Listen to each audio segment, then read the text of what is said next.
bi Xaalid bin Walid tuubee nekkoon xeexkat bu mag nekkoon général bu mag nekkoon stratège bu xamoon nu ñuy xeexe mën a xeex lool dafa exploité compétence yooyu Xaalid am bi Xaalid tuubee daf ko daan jël di ko nommé général fekk ne Abu Bakar mi ngi fi Omar mi ngi fi njàmbaari lislaam yi nga xam ni ñook moom ca tàmbali lislaam ñi ngi fi mu leen fi bàyyi di ko nommé mu leen di jiite di nekk général pourtant ñooñu ñoo ko gën a jege bi Xaalid jàppanteeg Abdurahman ibn Awf ca ña teel a tuub ci lislaam la bokk ba Xaalid jël wax ju ñagas jëmale ko ci Abdurahman ibn Awf lan la yonente bi alayhi salatu wasallam wax Xaalid laa tasubbu ashaabi bu leen di ŋàññ samay saxaaba Xaalid saxaaba la ci saxaaba yi la bokk waaye bam naan ko bu leen di ŋàññ samay saxaaba mooy suxba ànd gi nga xam ne Abdurahman ànd na ko ak moom ibn Awf radiyallahu anhu Xaalid àndu ko ak moom àndeew ko ak moom noonu cër bi Abdurahman ibn Awf am ci yonente bi alayhi salatu wasallam ci ànd ak ci yàgg gi Xaalid bin Walid amu ko loolu moo tax mu wax ko loolu noonu la ko borom xam-xam yi waxe waaye loolu li muy nekk réalité li am lépp nga xam ne wàcc bees la ci lislaam terewul yonente bi alayhi salatu wasallam daf ko doon jël di ko def mu nekk général jiite saxaaba yi ànd ak ñoom dem di xeexi ji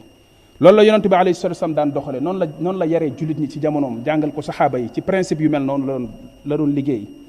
dem ba loolu leer ci saxaaba yi leer gu toll ne bi fi yonente bi alayhi salatu wasallam jógee dañoo xool ñi mu fi bàyyi ñu xool ki gën a méritant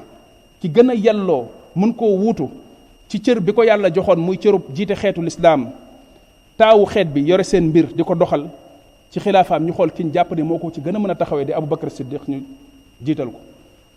nekkuñu fi naan kan mooy sëtam kan mooy doomam kan moo bokk ak moom deret kan moo bokkul ak moom deret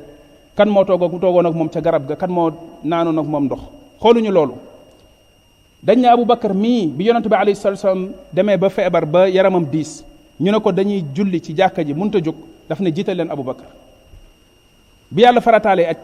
jamono jooju yaramam diis ci juróom-ñeenteelu at bi aj gu njëkk gi mënul dem Abu Bakar la jël def ko amir mu jiite julli ñu dem ji aj ak ñoom ñu ne ki yàlla wóolu ci suñu diine yonente bi alayhi salaam wóolu ko suñu diine lu tee duñ ko wóolu suñu àdduna lan moo leen may fiq boobu dégg-dégg boobu mooy ni leen yonente bi alayhi salaam yare moo tax ñu xam ne kon seen mbiru diine buñ ciy jiital dañ caa war a jiital ku ko yelloo ku ko mate ku ko mëne loolu lañ war a def yonente bi alayhi salaam doon jàngal xeetam di leen xamal ne li yàq diine ak àdduna yàqu àdduna ak diine ci mujjug jamono mi ngi amee ci buñ demee bay jël cër yooyu di ko jox ñoo xam ne yàlla wuñ ko matewuñu ko joxinu yaa ma neex ci lañ koy joxe bis mu toog ci jataay ci xadis Abdullah ibn Mas'ud nit ñëw laaj ko ne ko kañ la bisu penc yow yonente yàlla bi alayhi salatu wasalaam